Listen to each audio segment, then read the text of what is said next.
Yelp has expanded their website to include reviews for correctional facilities.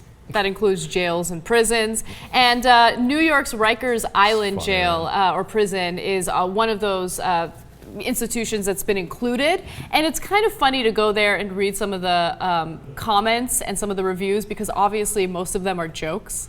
Yeah, I haven't read them, but I mean, I'm not feeling the prison rape, you know. So, I would go to a different prison facility where perhaps they have less man rape, you know. So what are you going to get out of prisons for Yelp? I think this is mental. It's crazy. And here are some examples. One person wrote, "If the roaches and rats don't mess with you, the correctional officers will." Who's going to write a positive review about their correctional facility? Yeah, it's lovely in here. You know, I recommend you come over for, an extended stay. I really enjoy using the restroom in front of everyone else. It's a great experience. Yeah.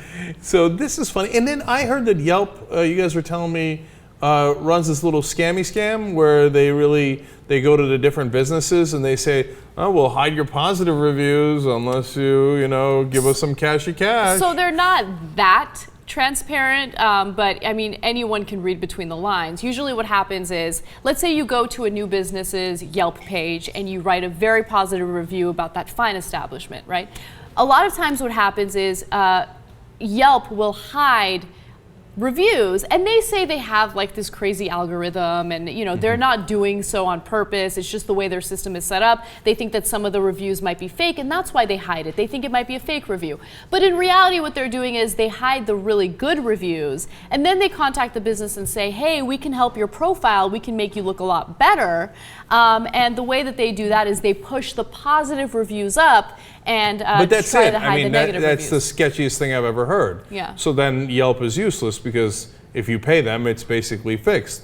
Like, you're like, "Oh, really good reviews." Oh, that's because they paid to put those at the top, right? Yeah. So it's look, that's a huge problem for Yelp, and maybe that's why these prisons are not getting good reviews, because they didn't pay Yelp yet. If maybe they're hiding all the positive reviews about the lovely time everybody's having in prison. And by the way, why in the world are you doing this? How is this a profitable business model? So let me just jump in with a few things. For those people who are going on Yelp and they're complaining about how their prison isn't like a lovely accommodation, it's because it's prison, you're supposed to be punished, right?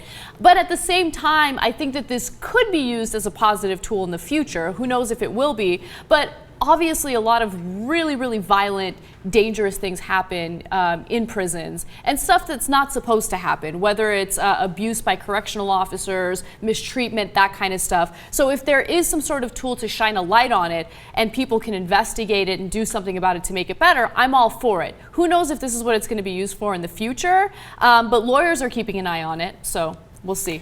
All right, well, if it could be useful in some way like that, okay, but I'm very down on Yelp now that I found out that information.